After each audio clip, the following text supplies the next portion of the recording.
Welcome to BL Stories, where romance, drama, and unforgettable boys' love come to life. Love knows no limits, and the best stories aren't always straight. Subscribe now and join our growing BL-loving family.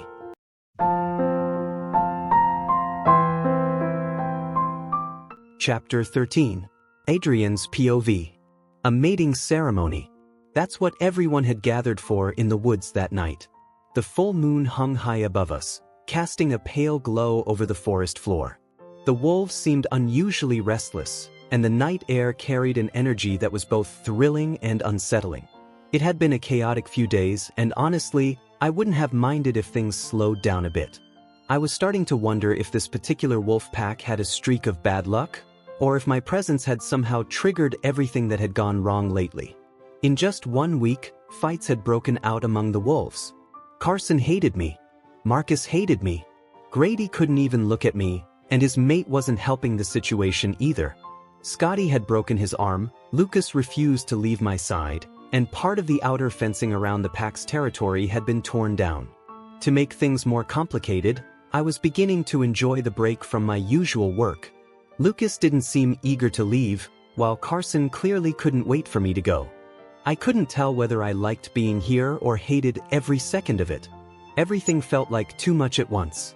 Then, after all the drama, Grady managed to get Lakin grounded again, which only made Carson angrier. Marcus had flown back to London, one of Carson's pack members claimed Scotty as a mate, and the Council of Elders seemed to have it out for me. Maybe everything would make more sense if I started from the morning after my little talk with Rivers. He was watching me. Even without opening my eyes, I could feel his gaze. He had entered the room 15 minutes ago, but I hadn't moved or said a word. Maybe I felt guilty about my behavior. Maybe I just didn't want to deal with his anger. Or maybe, just maybe, I was scared of what I'd see in his eyes. Yeah, me, the supposedly fearless shapeshifter, too nervous to face his own boyfriend. I know you're awake, Adrian. There was no point pretending anymore. I sighed softly, shifted on the bed, and cracked my eyes open. Lucas was sitting in the old wooden chair beside me, elbows resting on the mattress. His expression wasn't angry, just concerned. That alone caught me off guard. "How are you feeling?" he asked quietly, his eyes dropping to my bandaged chest. "After getting tossed around by a werewolf?" "My pride's a little bruised, but I'll live," I joked, trying to lighten the mood. He didn't even smile. "You could have been seriously hurt," he said, voice low but firm. I shrugged. "Give me a break. I could have handled it. You're the one who jumped in." A year ago, I would have been plotting revenge on anyone who dared to challenge me. Now, here I was actually thinking about apologizing. How times change. "This isn't something to take lightly, Adrian," Lucas continued, his tone steady. "Carson would do anything for his mate. You can't just walk into a wolf's territory and start a fight." I frowned. "Your friend already gave me that lecture last night, so you can save it."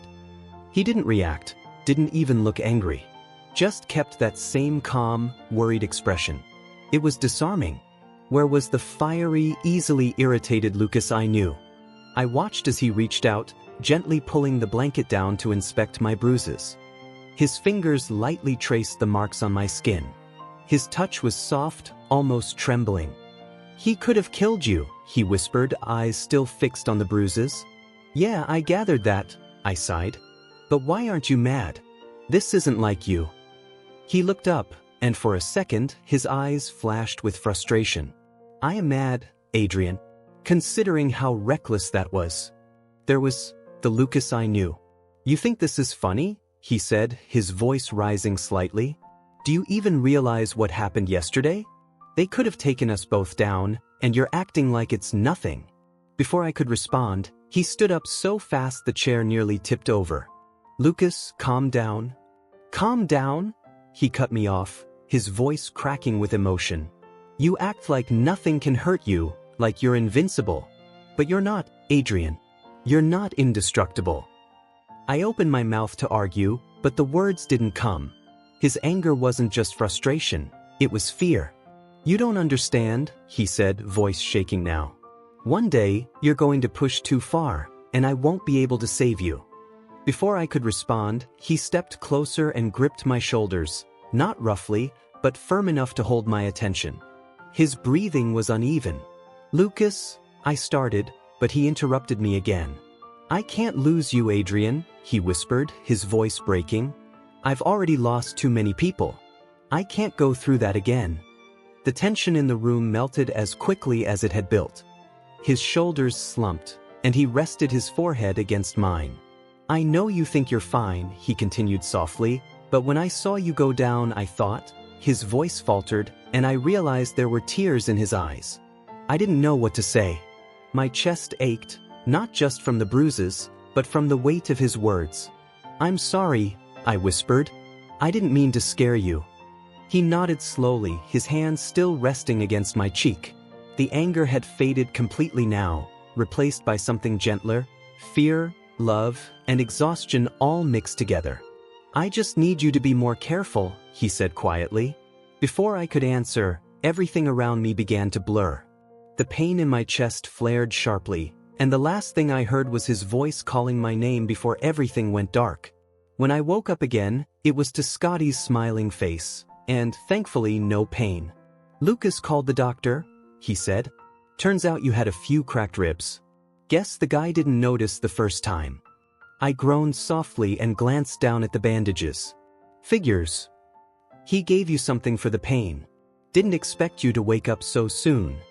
Scotty's tone softened as he squeezed my hand. "Where's Lucas?" I asked quietly. "He left after the doctor came," Scotty replied. "Honestly, I think the whole camp heard you two earlier. What's going on between you guys anyway?" Just shook my head. "It's complicated." "Fair enough," he said. "Anyway, Thomas is sorting things out so we don't have to leave right away, unless you want to."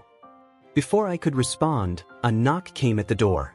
It opened a second later, and the sight of who walked in left me more than a little surprised.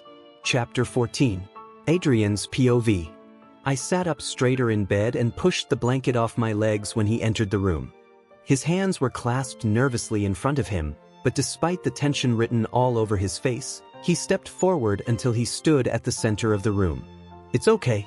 You don't have to get up," he said quickly when he saw me moving to stand. But I ignored him.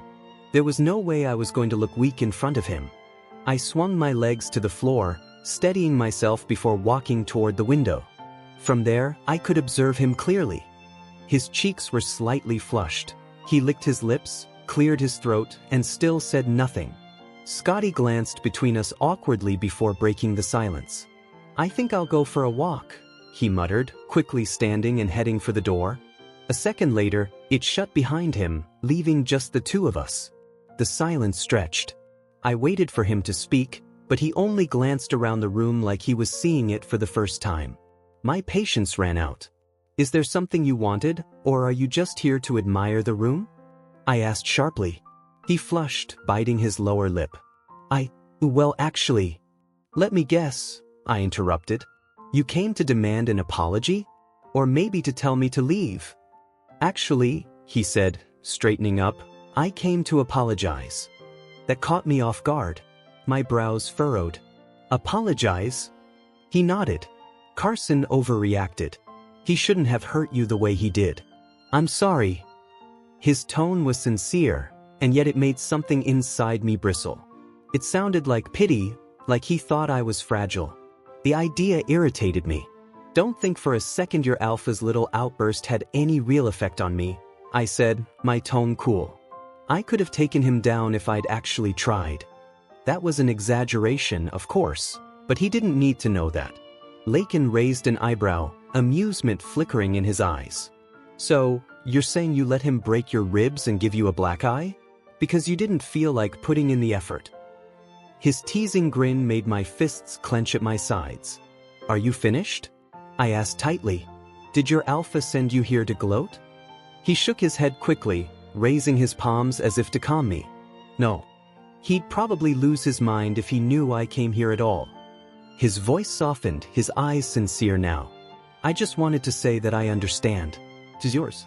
And despite what you may think, I'm not trying to come between you two." I looked away, out the window, jaw tightening. It didn't take much to realize he was talking about Lucas, but I wasn't in the mood to discuss that. Anything else? I asked curtly. He didn't back down. I'm serious, he continued. I'm completely in love with Carson. Lucas is just a friend to me. I care about him, but that's all. I only want what's best for him. I turned fully toward him, laughing without humor. What's best for him? You broke his heart. My voice came out sharper than I intended, but I didn't regret it. He didn't flinch. His expression shifted, becoming colder, more resolute. I didn't break Lucas's heart, he said firmly. He knew from the beginning that I couldn't give him what he wanted. I've always loved Carson, no one else. Lucas knew that. If he got hurt, it wasn't because I lied, it's because he didn't want to believe me. I stared at him, taking in the calm confidence in his voice. For the first time, I saw the strength behind the boyish face. But it didn't make me any less angry. I can't believe you're the person he fell for, I said bitterly. You have no idea how much you hurt him. He met my gaze evenly. I've been there for him since the day we met. Just because I couldn't return his feelings doesn't mean I didn't care. I don't deserve to be treated like I never meant anything to him. So, you're saying you didn't lead him on? I challenged. You knew he loved you, yet you kept calling and texting him every day. You let him believe there was still a chance. That's not kindness, Lakin. That's cruelty dressed up as concern. His face fell, guilt flashing in his eyes. That's not true. I thought he'd moved on. I just didn't want to lose him as a friend. I thought he'd get over me once he left. He can't get over you because you never gave him the space to, I said sharply. You kept him close enough to hope, but far enough that he couldn't heal. He took a step back, his voice cracking. I was just trying to be supportive. I didn't mean to hurt him. For a moment I said nothing. Watching him now, looking so young and uncertain, I felt my anger begin to fade. Look at me, I thought bitterly. Arguing with a kid. Just go, I said finally, my voice quieter now. But he didn't move. He just looked at me like I'd struck him. Please, he said softly. I'm trying to make things right. I care about Lucas, I really do. I just want to make peace with you because I know how much he cares about you. He'd be happy if we got along. I shook my head, the ache in my chest returning. My partner is still in love with you, I said quietly but firmly. Tell me, Lakin, why would I ever want to be friends with the person who still owns his heart? The confusion on his face told me he hadn't realized the full truth until now. And as the silence stretched between us, I could almost feel the weight of it settle heavily in the air. What are you talking about? Yes, Lucas was once in love with me, but that's in the past. Can't you see the way he looks at you now? Lakin said, his voice calm yet sincere. So that's why you dislike me so much? Adrian asked, his tone sharp but uncertain. I thought it was because you believed I was interested in him. But it's really because you think he still has feelings for you, isn't it? I don't think he has feelings for you, Adrian continued, frustration slipping into his words. I know he does. Lakin gave a small chuckle, the corners of his lips lifting as he leaned back. Lucas doesn't love me, Adrian. Not anymore. He risked his life for you. And the way he looked at you when he introduced us? That was the look of someone deeply in love. Adrian's expression tightened. He couldn't go a day without mentioning your name. He was always talking about you. Lakin shrugged lightly. Neither could I, but that's only because he's one of my best friends. Our talks were never about love or feelings. We just talked about random things that didn't matter. He paused, then continued before Adrian could respond. You're misunderstanding everything. I thought you'd come here still angry about the past, but now I see you're just confused. Adrian scoffed. A couple of weeks ago, Lucas told me straight out that he loved you. He even said if he had to choose between us, he'd choose you. And now you're telling me he's over you? Really? Lakin walked over and sat on the chair beside Adrian's bed. Maybe he moved on since then. It happens. Adrian just stared at him in disbelief. Okay then, Lakin said, meeting his gaze steadily. If you're so sure he doesn't love me, why are you still so worried? If you know he loves you, why doubt it? Adrian hesitated. Of course, I know he loves me. I'm just saying, he might love you more. That's not true, Lakin replied firmly. Whatever he felt for me is gone, or at least, it's nothing compared to what he feels for you now. Adrian fell silent. Others had told him the same thing, but hearing it from Lakin made him question everything all over again. Maybe one day you'll see it for yourself, Lakin said gently. But I won't stop being his friend just because you're afraid of something that isn't there. You're right, though, I probably shouldn't have stayed in touch with him as much as I did. I didn't realize it might make things harder for him to move on. Still, I don't regret it. He's a good person and I want him in my life. Adrian had no words to answer that. He stayed quiet, lost in thought. A few minutes later, Lakin spoke again. So, did you get what you came for?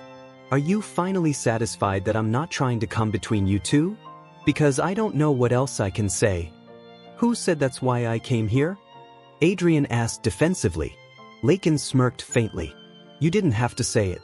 I'm not naive, Adrian. At first, I thought you came to start a fight because we asked Lucas to look into you. But now I see, you just wanted to meet me yourself. Adrian didn't respond, so Lakin continued. I'll admit, though, I didn't expect Lucas to fall for someone like you. A man with a complicated background. He shifted in his seat. But I guess you can't really control who you fall in love with. Adrian's eyes narrowed. So now you're judging me? Lakin shook his head. No. The world already does enough of that. I just wonder if you've ever thought about doing something different. Your choices don't just affect you, they affect him too. What's it to you? Adrian shot back, his patience thinning. Because your work once hurt people I care about, Lakin said calmly. And I'm worried about what that could mean for Lucas. You're not exactly living a safe life, and I can't help but wonder what danger that puts him in.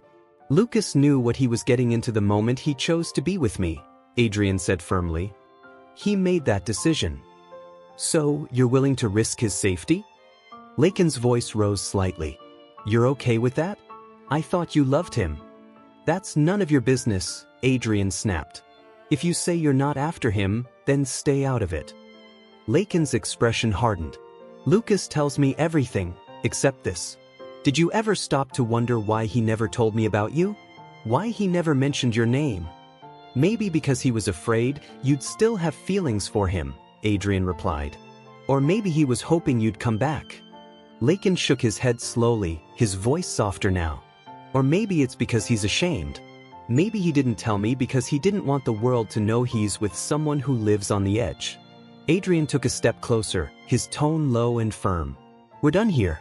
Get out. Lakin turned toward the door but paused before leaving. He doesn't deserve this kind of life, Adrian. If you truly love him, do what's best for him. With that, he walked out, leaving Adrian standing in silence. 10 minutes later, Adrian finally went downstairs to grab something to eat. The house was quiet, until the front door suddenly opened. Hey you! Rivers called cheerfully, popping his head into the kitchen. I thought I'd come keep you company. Adrian groaned. Does everyone just walk in here like it's a public place? Rivers laughed. What? Can't a friend drop by on a sunny day? Lighten up, man. Adrian sighed, sinking onto a stool. I just wanted some peace. Come on, Rivers said with a grin as he opened the fridge. You're too good-looking to stay upset all day. Let me make you something to eat. Chapter 15. Adrian's POV. You shouldn't play with your food, sweetie. I looked up at Rivers, then down at my plate. I'd been pushing my food around for several minutes, unable to eat. My appetite was gone. Are you always like this? I asked, not really caring about the answer but hoping a random conversation might distract me from my thoughts. Always like what? He replied, his tone cautious as if ready to defend himself. Oh, motherly, I said after a pause, unable to find a better word. He relaxed instantly and grinned. Well, I wouldn't have to fuss over you if you'd just eat, he teased. I forced a smile, but it didn't fool him. Without another word, Rivers stood from the counter and extended his hand toward me. I frowned in confusion, but before I could react, he gently took the fork from my hand, set it on the plate, and pulled me up from my seat. The next thing I knew, we were in the living room, sitting on the large couch as he looked at me expectantly. "You might as well tell me what's bothering you," he said. "It's not like I'm going to tell anyone." I shook my head. "No offense, Rivers, but I'm not in the mood for this." He sighed dramatically. "You're always so serious. You really need to loosen up." "Why are you even here?" I asked, genuinely curious. "You don't know anything about me, yet you keep finding reasons to hang around." He shrugged with a grin. "I don't know. There's just something about you that says, 'Be my friend.'" I raised an eyebrow. "Something about a supposed drug dealer says, 'Be my friend'?" He chuckled. "Come on, Adrian. There's nothing supposed about what you do. Right?" I muttered. "So, what, you want to hear the tragic backstory now?" "Well, yeah," he said with a half smile. "Why'd you start?" "My parents died in a fire when I was a teenager," I said simply. "I had my brothers to take care of. That's all there is to it." He nodded, his expression softening. "It's strange how you can talk about it so easily. Aren't you afraid of getting in trouble? You're practically admitting you don't play by the rules." "I didn't admit anything," I said, a faint smile crossing my face. "People just make assumptions. And as for the authorities, they've tried before. They won't catch me." Rivers tapped his chin thoughtfully. "Lucas is better than me. I don't think I could ever date someone who lived that kind of life." My mood darkened instantly. I turned away. I was tired of people commenting on my choices, on us. Before I could reply, the front door opened and Lucas walked in. He didn't notice us right away. Only when Rivers cleared his throat did Lucas glance our way. His eyes flickered between us, then he mumbled a quiet hello. "Hey Lucas. Come sit with us," Rivers said cheerfully. Lucas hesitated, shaking his head, but Rivers added, "You two don't have much time here. At least let me enjoy your company before you go." That did it. Lucas walked over and sat across from me, fidgeting with his phone, clearly uncomfortable. I guessed my presence had something to do with that. "I was just trying to get Adrian to open up," Rivers said. "Something's bothering him, but he won't say what." I groaned softly. Lucas gave me a quick look before I decided to change the topic. "What do you mean, we don't have much time here? Did Scotty say something?" I asked. Rivers shook his head. "He didn't have to. The Alpha already told you two to leave. You don't really have a choice." "Thomas said he'd talk to him for us," Lucas replied. "Maybe get us an extension." "Honey," Rivers said with a knowing smile, "you're not getting one. The Alpha gave that order in front of everyone. If you stay, it'll make him look weak even if he changes his mind." I sighed. "We were leaving anyway. There's no reason to stay." I said it more to Lucas than to Rivers, and he nodded reluctantly. "Besides," Rivers added, "the council knows you're still here. They've already warned Carson. You'll have to go." My brows furrowed. "Since when does the council make the rules? I thought the Alpha's word was final." "They don't make the rules," Rivers explained. "But it's better for everyone if Carson listens to their advice." "And you know all this how?" I asked, skeptical. He grinned. "When you're close friends with the Alpha, the Beta, and their mates, you tend to stay in the loop." I shrugged. "Doesn't matter. As soon as Marcus says the word, we're gone." "Don't worry," Rivers said cheerfully. "I'll come visit you guys sometime." Then he turned to me. "Speaking of which, I just realized I haven't met your brother yet. Does he ever slow down?" I chuckled at his wary expression. "It's probably for the best. He's not exactly fond of your kind." "You mean wolves?" Rivers asked, blinking. "Or people who follow the rules?"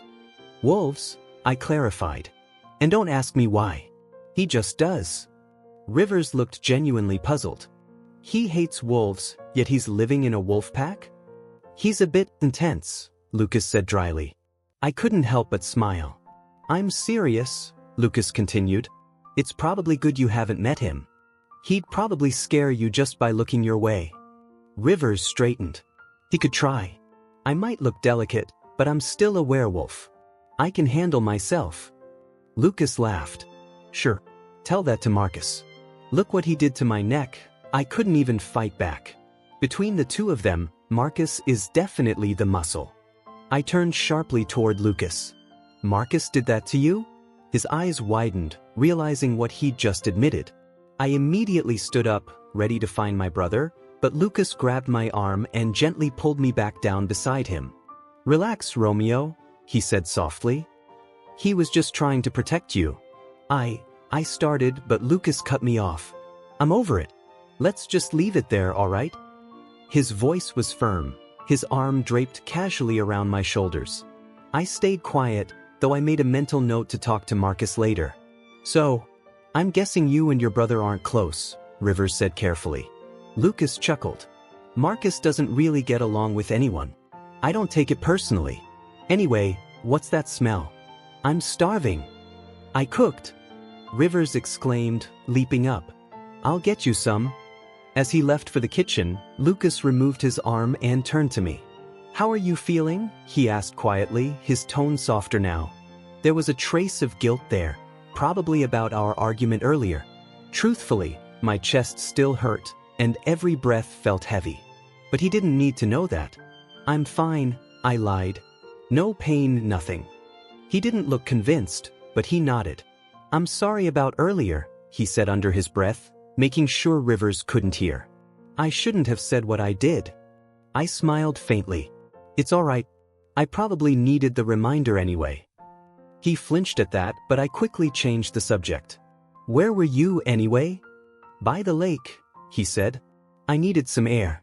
"I'll go see Carson later. Apologize before we leave." "I'm just waiting for Marcus to give us the go-ahead," I said, and he nodded. Silence settled between us. He picked up his phone, scrolling aimlessly. I took a breath. "I'm sorry," I murmured. He looked up, meeting my eyes. "It's fine," he said with a small smile. When he reached out to hold my hand, I didn't pull away. We hadn't been this close in a while. It felt grounding. But then his phone vibrated, breaking the moment. He answered quickly. "Thomas? What's going on?" He paused, listening. "Scotty? Are you sure?" His eyes widened and he turned toward me. "That's fine. We're on our way," he said before hanging up. "What happened?" I asked, heart pounding. He looked stunned. "It's Scotty," he said slowly. "He's been mated." My eyes widened in surprise. "What?" Lucas nodded, still processing the news. "Yeah. Scotty's been mated." Chapter 16. Adrian's POV. We were out of the house before Rivers could even ask what was wrong. My thoughts were spinning after hearing the news. Part of me thought Thomas must have been mistaken, and another part wondered if it was some kind of joke. Scotty? Mated? My little brother? It was more than hard to believe. It felt unreal. Just a few days ago, we were in London. Scotty had never even traveled to this country before, and now he was supposedly mated to a wolf? I lengthened my stride, needing to see it for myself. Then again, I shouldn't have been surprised. It was Scotty. Something unexpected always happened around him. Still, what were the odds? His first trip abroad, his first visit to a pack, and now, this? His entire life had changed overnight. "There they are," Lucas announced. Ahead of us stood a small group of people. The only ones I recognized were Thomas and, of course, Marcus, standing beside Scotty with a look that could probably make anyone nervous. It wasn't until we were just a few feet away that I noticed Scotty holding his arm awkwardly, wincing as the pack doctor, the same one who prescribed my medicine, examined it. But what caught my attention even more was the girl sitting beside him. Her brows were furrowed with concern, her wide eyes fixed on my brother. If I had to guess, that was the mate Lucas had mentioned. And suddenly, the situation felt all too real. "What happened?" I asked as soon as we got close. Everyone turned to look at me, but it was the girl who answered. "He broke his arm," she said, her voice soft but clear, a blush spreading across her face.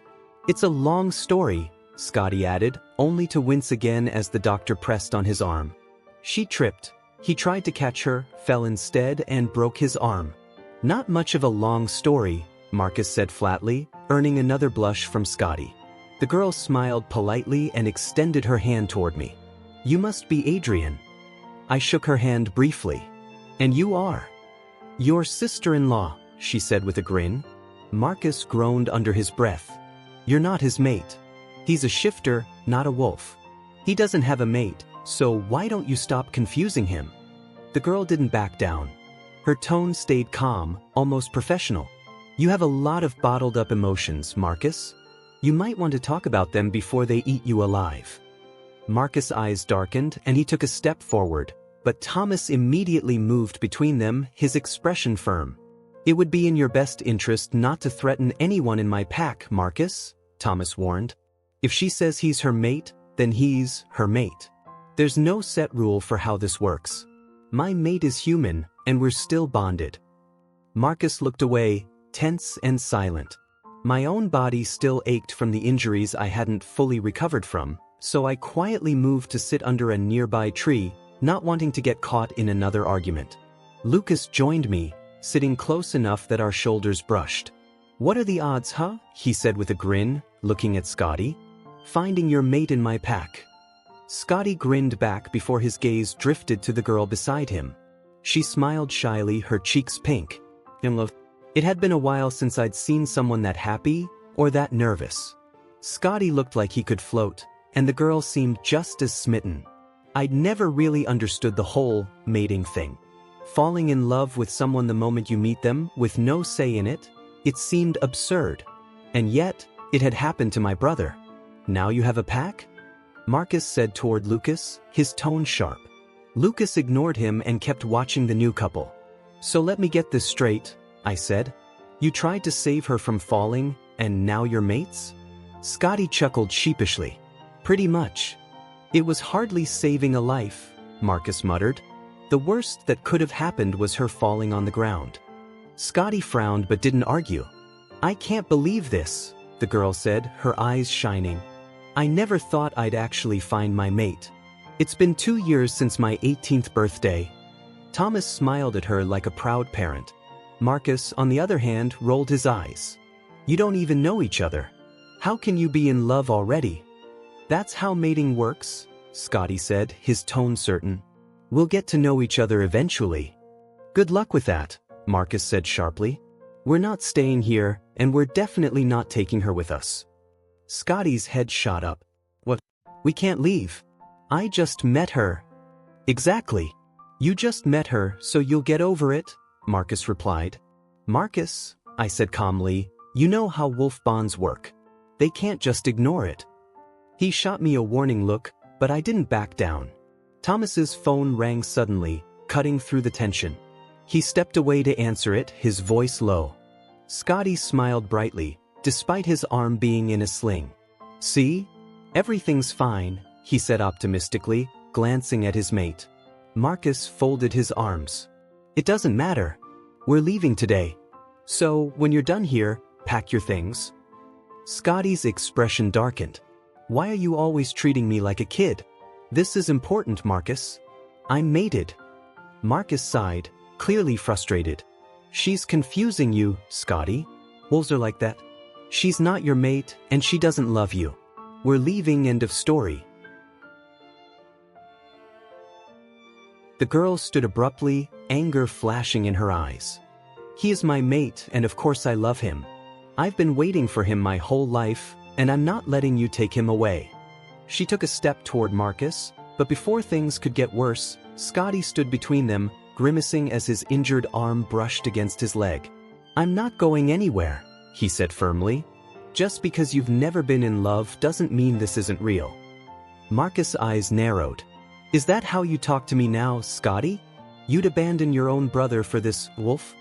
A collective gasp went up from the pack members nearby. Even Lucas stiffened beside me. I sighed, pushing myself to my feet, ready to step in before things got worse.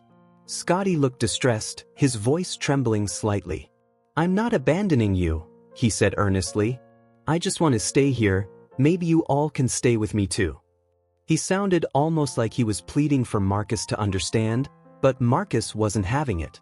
"I knew coming here was a mistake," Marcus said sharply, turning his frustration toward me, the innocent bystander, simply because Scotty had chosen to stand up to him for the first time in his life. "This is your fault, Adrian. You and your impulsive choices." Before I could respond, Lucas rose to his feet, moving to stand beside me. Even without looking, I could feel the heat in his glare directed at Marcus. "Tell him we're leaving," Marcus ordered. Scotty straightened a little, gripping the girl's hand tightly. He looked at me, uncertain and anxious. We all knew that if I told him to go, he would follow without hesitation. Scotty had always trusted me completely, sometimes too much.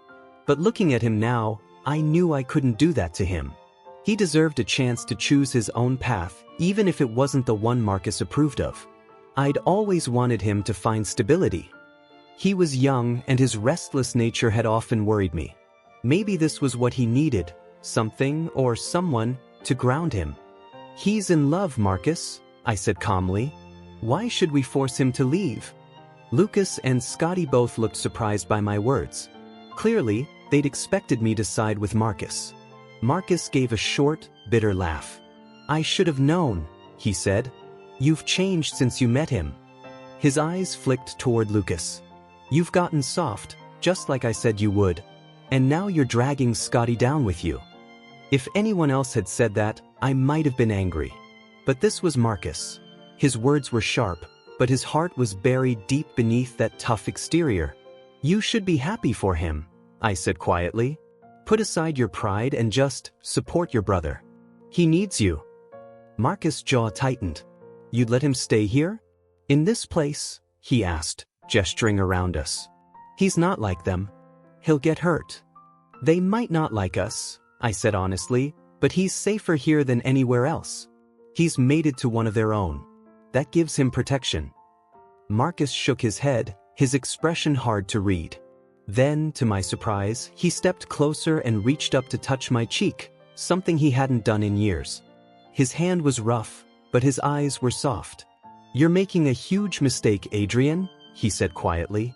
"And I won't be here to watch you both fall." Before I could reply, he pulled his hand away and turned his back on me.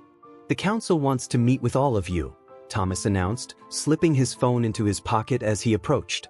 I looked up at him. "What for?" "You'll find out when you get there," was all he said, motioning toward a cluster of buildings in the distance. The girl, Scotty's mate, placed a gentle hand on his arm. "Come on," she said softly, leading him forward. "What about my arm?" Scotty asked, glancing at Thomas. "It won't take long," Thomas assured him. "You'll be fine." Lucas waited beside me as I glanced back at Marcus, silently urging him to come with us. But he stood his ground. "The flight's at 7, he said flatly.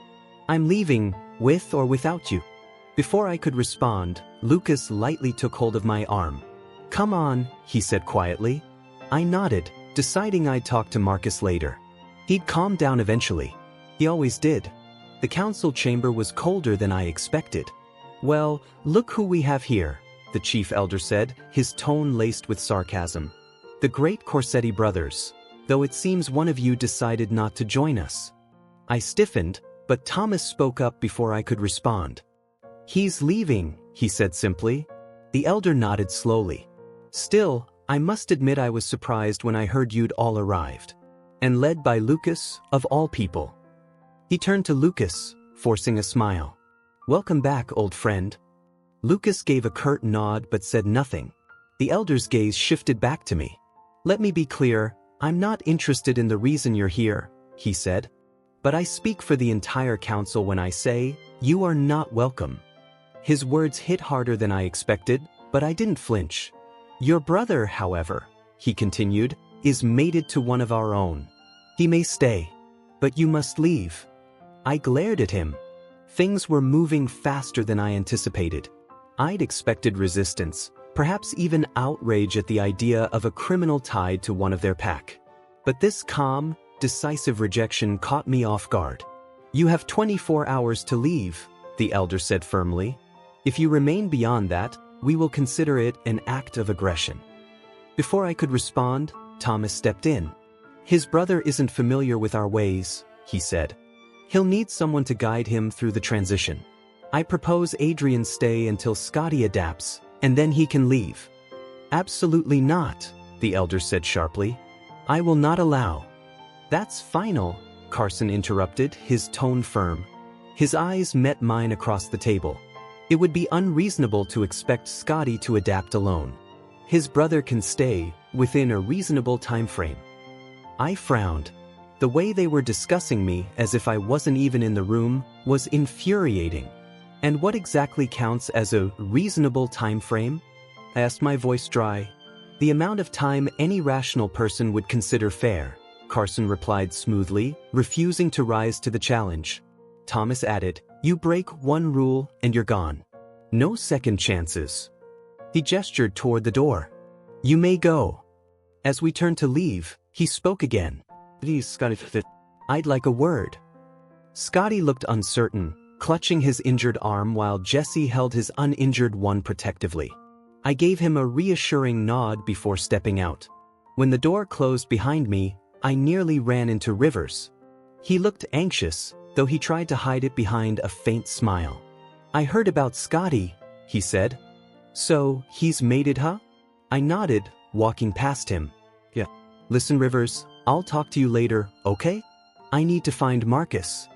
I'll come with you, he said quickly. I can't believe I haven't met him yet. I hesitated for a moment, knowing Marcus wasn't in the best mood to meet anyone, especially a wolf, but I didn't have the energy to explain. Fine, I said finally.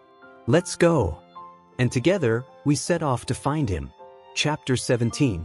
Where's Lucas? Rivers asked as we walked down the path. His sudden question made me turn in surprise. He's still in there, I replied. I hadn't even realized Lucas hadn't left the council chamber with me. After hesitating for a moment, I turned forward again and kept walking. In less than 5 minutes, we reached the house. I was ready to make Marcus see reason, but the moment I opened the door, I froze. The place was empty. There was no sign Marcus had ever been there. His room was spotless, the bed neatly made, the air cold and still, just like the day we arrived. He wasn't answering his phone either. I wasn't about to track him down. If he wanted to leave, then as a grown man, he had that right. With a sigh, I sank into the couch, forcing myself to accept that Marcus had really gone back to London without us. You don't really get along with anyone, do you? Rivers said as he sat beside me, so close our shoulders brushed. I glanced sideways. The man had a strange need to be close to people. Did he not understand the concept of personal space? Even Lucas, who was my partner, gave me that much. I shifted slightly to put some distance between us, but Rivers tucked his legs up onto the seat, closing the space again. Is there something you need? I asked, trying to sound calm despite my irritation. Don't be rude, Adrian. It's not my fault you've got sibling issues, he muttered, sounding unusually grumpy. I studied him more closely. Okay, what's going on with you? He gave a small, sad smile. I don't know, he said quietly. I raised an eyebrow. He exhaled slowly. Really, I don't. It's like when you all got here, I felt happy, like something inside me was complete. But now, it's gone. I don't understand why. He looked away, frustration in his eyes. You wouldn't understand, he added quickly, glancing toward the door like he suddenly wanted to leave. All right then, I said simply. Some might have thought I was being cold, but the truth was, I barely knew him. I wasn't the type to pry into someone's problems if they didn't want to talk. I straightened up and checked my phone again. No message from Marcus. So, they'll let Scotty stay, right? Since he's made it? Rivers asked, breaking the silence. I nodded. Kinda wild how he just got here and already found his mate, and with Jessie, of all people. She didn't even want one, he said, sounding half amused, half wistful. Something about the way he said it made me look at him more closely. Are you jealous that Scotty found his mate before you did? I asked quietly. His eyes flicked toward me, wide and defensive. I'm not jealous, he said quickly, but his hands trembled as he clasped them together. You sure about that?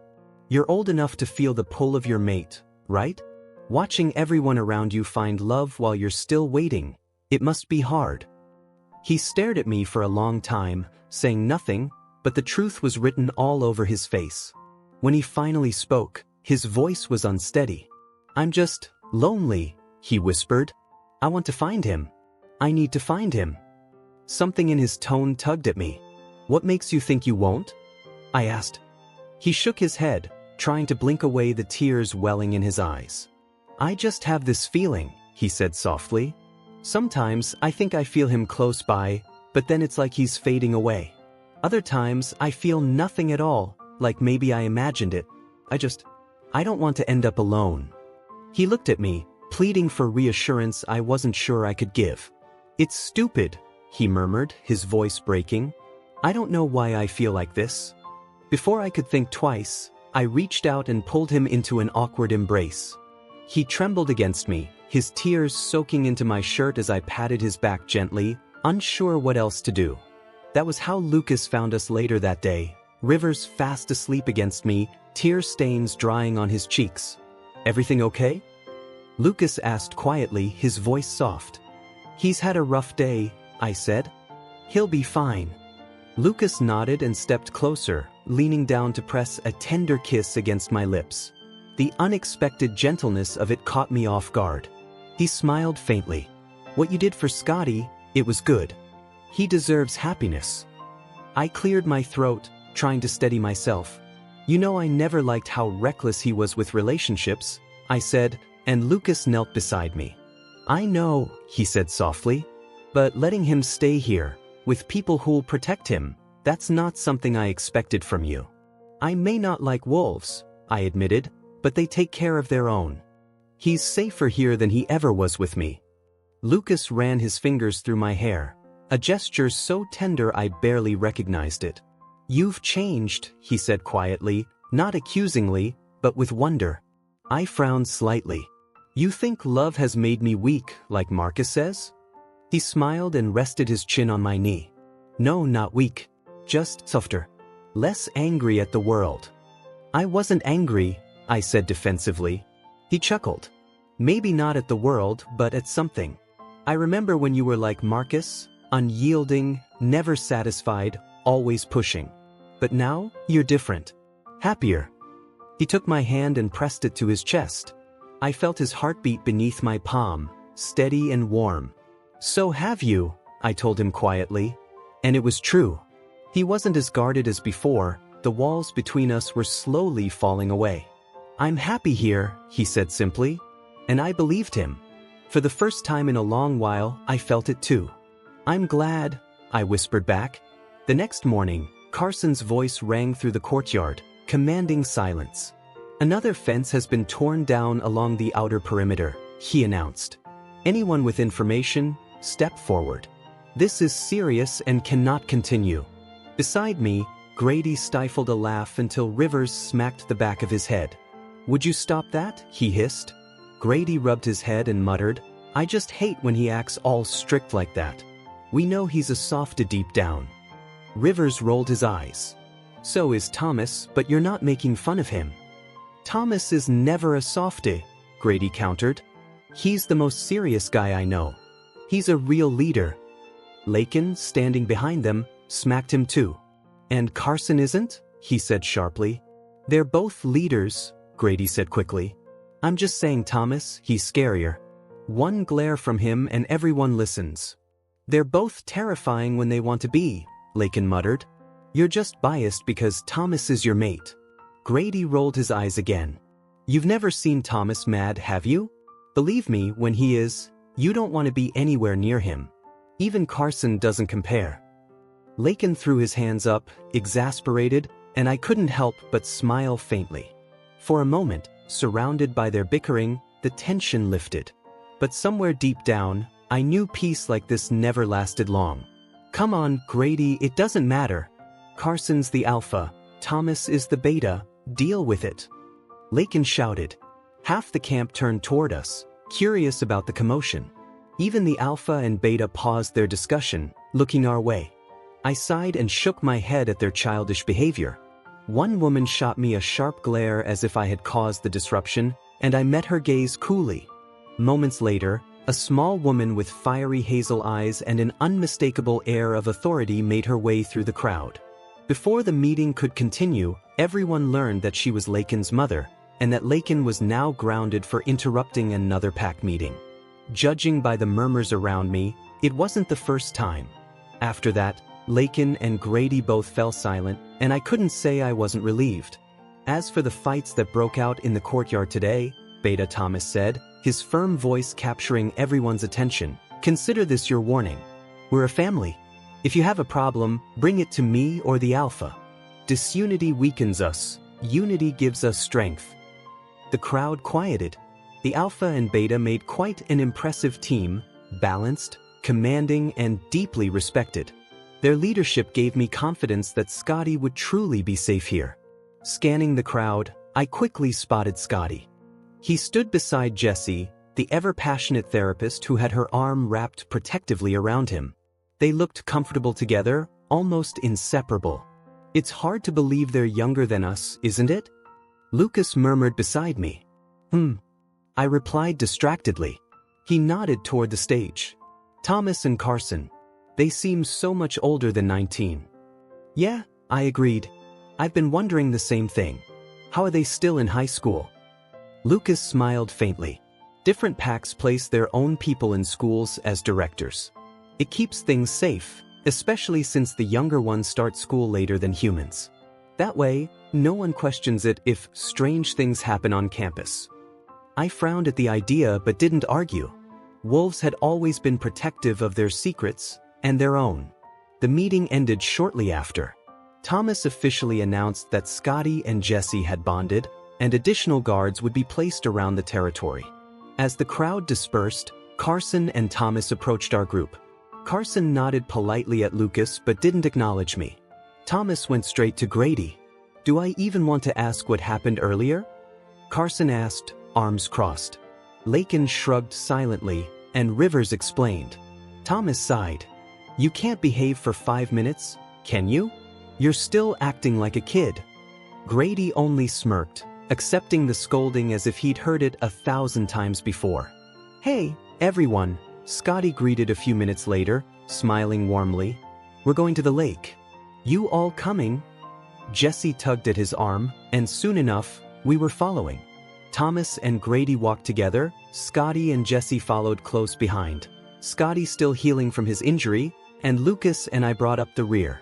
The others shifted into their wolf forms and disappeared into the forest ahead of us. I had forgotten how exhilarating it felt. The freedom of the run, the wind in your fur, the earth beneath your paws. Watching the others dart through the trees stirred something deep inside me. Why are they going that way? Jessie asked as we followed a narrow trail. Thomas smiled. We're going to a different spot. Not the main lake. There's more than one? Jessie blinked. Carson and Lakin found a quiet area some time ago, Grady explained. It's more peaceful there. Lucas chuckled. This territory is huge. I wouldn't be surprised if there were a dozen lakes. He wasn't wrong. The land stretched endlessly. Even with all their guards, it wouldn't be impossible for someone, or something, to slip through unnoticed. So how does it feel to finally be bonded, Jess? Grady teased lightly. Jessie's smile widened. She squeezed Scotty's hand, her eyes glowing with affection. It's amazing. I still can't believe it's real. Thomas nodded thoughtfully. Nothing's ever perfect though. Every bond has challenges. What matters is how you handle them together. Jessie laughed softly. I don't think that'll be too hard. She looked at Scotty, and they shared a sweet, hopeful glance. Their innocence almost made me nostalgic. So, Grady continued, you're out of the business now? Scotty's smile faded slightly. He looked my way, uncertain, but I didn't respond. He needed to make his own choices now. Yeah, I guess, he said finally. Grady's gaze turned toward me, his tone edged with disapproval. And I suppose someone is still up to his old habits. I met his stare with a calm but cold grin. It didn't reach my eyes, and he quickly shifted closer to Thomas. No one spoke after that. The walk to the lake was quiet. Hours later, we returned to the guest house. The air was calm again. Scotty was moving around in his room down the hall, but otherwise, it was silent. We had spent the afternoon swimming and laughing, or rather, they did. I mostly listened. It wasn't a long day, but it had drained me. My chest ached and all I wanted was to rest. Lying beside Lucas, I stared at the ceiling, listening to his steady breathing. He wasn't asleep, just lost in thought. I forgot how good it felt being here, he said finally. I hummed in response. There wasn't much to add. Silence fell again until he spoke once more, quietly but firmly. What if I asked you to quit? My eyes opened. I knew exactly what he meant, though I hoped I was wrong. Quit what? I asked anyway. The business. The organization. Maybe hand it over to Marcus, he said softly. Marcus can't handle it, I replied immediately. And I'm not walking away from something I built from nothing. But why? Lucas pressed. You already have more than enough. We could. It's not about money, I cut in, my tone controlled but tense. I worked for this. I built it with everything I had. I told you that from the start. You said you understood. I do, he said, his voice quieter now. But no plan is perfect. One day someone might come after you, and then what? You're willing to lose everything just because of pride. Everyone knows about me, but no one has proof, I said flatly. He hesitated, then whispered, I do. The words hit me like a wave. I turned to look at him, tense but calm. What are you saying, Lucas? Are you threatening me? His eyes widened. No, of course not. I'm just saying, if I could find proof, others can too. I don't want to lose you. His voice was full of genuine concern, and despite everything, my anger softened. I'll be fine, I assured him quietly. He sighed, his shoulders relaxing as he lay back down. The tension hung between us, heavy and unspoken, but neither of us wanted to push it further. I turned slightly, meeting his eyes, and a small smile formed on my lips. You worry too much. He exhaled, half a laugh, half a sigh. Someone has to. And just like that, the quiet settled again, calm, uncertain, but peaceful for the moment. Chapter 18. It had been 4 days since Marcus left, and I had spoken to him exactly once since then. That single conversation had been brief and tense, and honestly, I didn't expect things to improve anytime soon. My brother was the most stubborn person I knew. Unless I fell to my knees and begged for forgiveness, which I had no intention of doing, he wouldn't come around unless it was entirely his decision. I scanned the large crowd around me, still in awe of how massive the pack really was. And according to what I'd heard, this wasn't even everyone. It was fascinating to watch so many people gather peacefully, united in witnessing two of their own complete a sacred bonding ceremony. The air seemed to hum with energy. Faces glowed with excitement and reverence as everyone watched the couple standing at the crest of the hill. Scott and Jesse stood among the crowd, their hands entwined, their eyes fixed on the ceremony. I suspected their attention wasn't only admiration, they were probably imagining their own upcoming ritual. They hadn't set a date yet, but everyone could feel it was coming soon. My gaze shifted back to the stage just in time to see the chief elder wrapping a silken cord around the couple's wrists, symbolizing their union. The pair looked both elated and nervous, their eyes locked only on each other.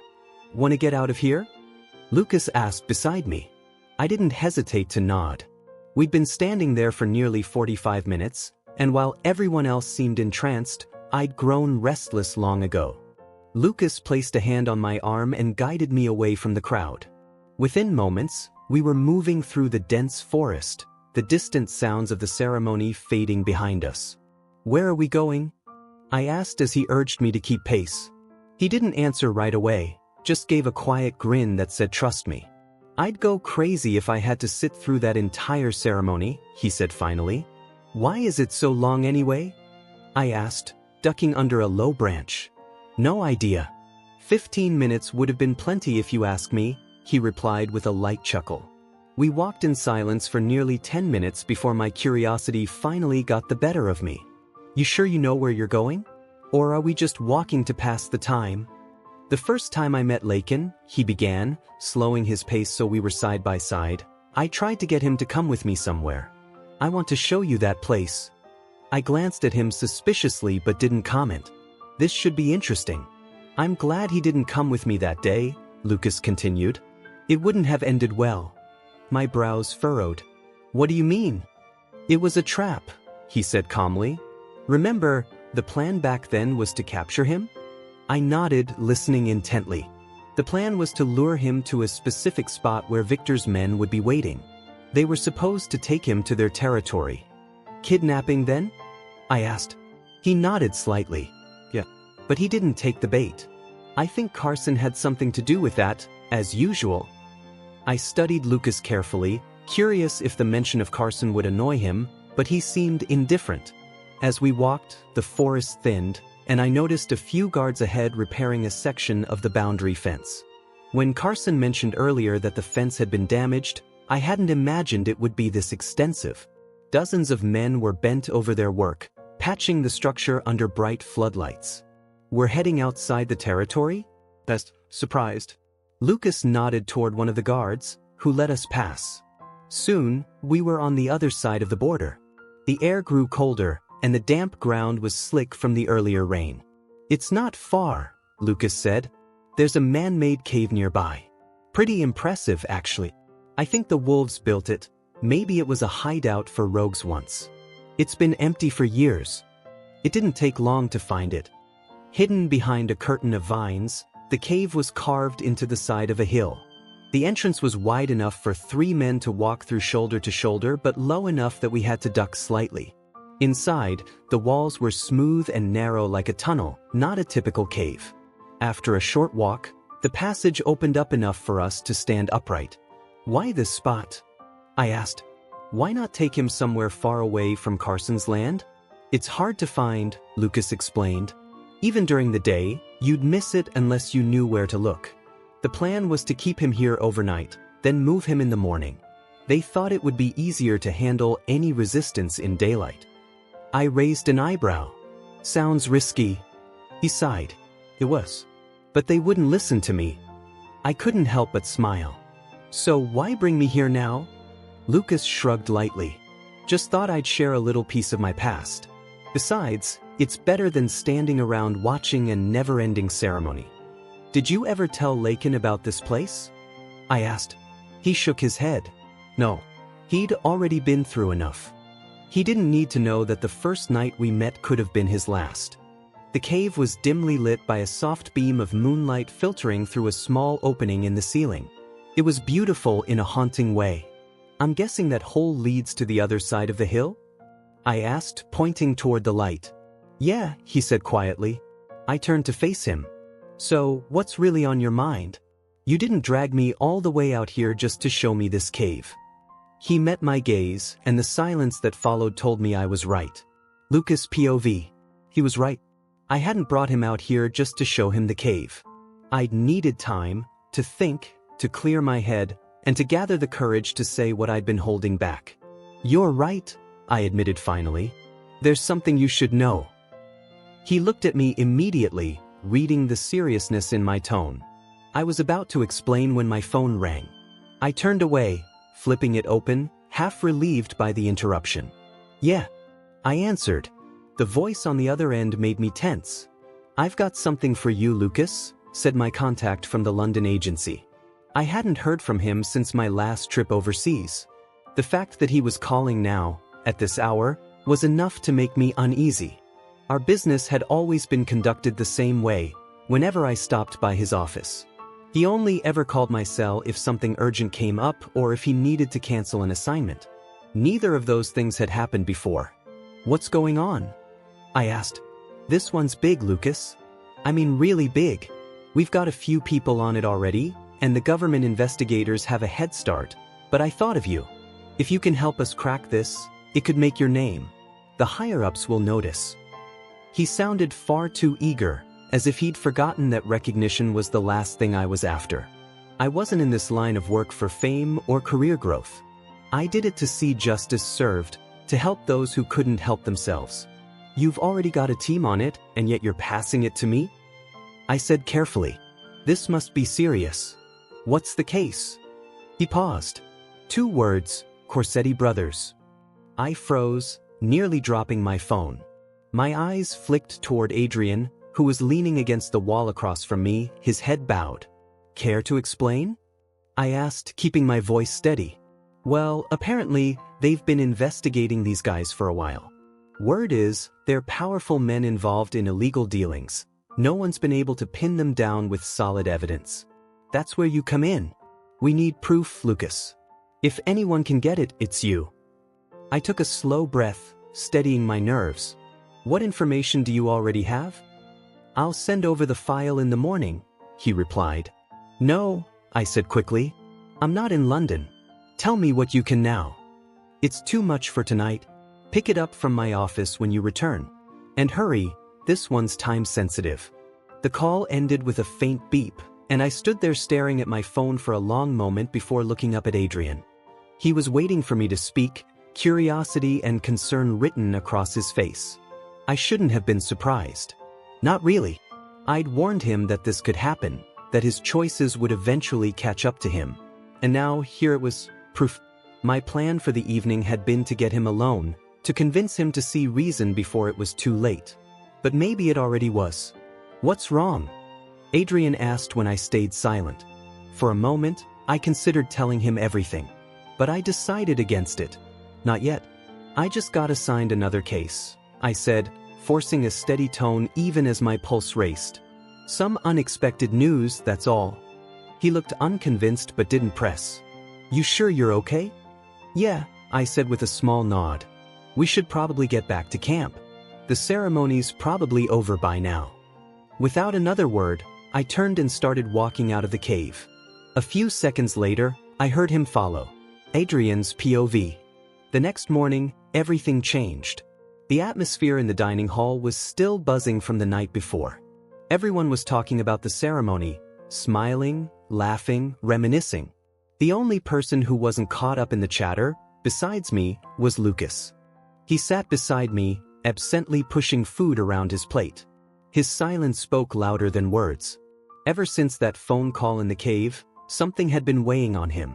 He was trying to act normal, but I knew better. And the way he held her afterward, Jesse was saying dreamily, it was just beautiful. 1 hour and 15 minutes, Grady muttered from across the table. That's the first and last mating ceremony I'll ever attend. Why can't people just elope? He continued. So much effort for one night. Rivers rolled his eyes. It's not just a marriage, you more. Oh.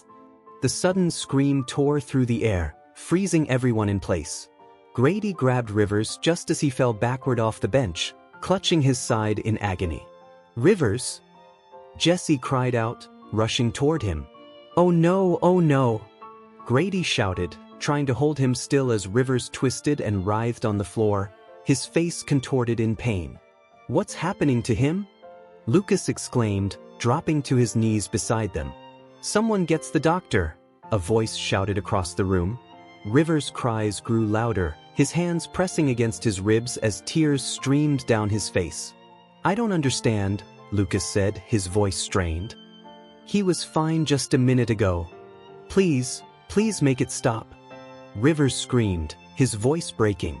The door burst open and the doctor rushed in with an assistant, dropping to the floor beside him.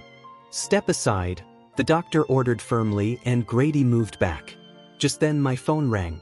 I hesitated, then answered instinctively, pressing it to my ear as chaos unfolded around me. At first, I couldn't hear what the voice was saying over the noise. But then I caught a name, one that froze my blood. Marcus. I must have gone pale, because Lucas looked up sharply from where he was kneeling and came straight to me. Adrian? What's wrong? He demanded, grabbing my arm. But I couldn't speak. The words on the other end of the line echoed in my head, refusing to fade. When I finally managed to speak, my voice was barely a whisper. They shot him, I said, staring blankly ahead. They shot Marcus.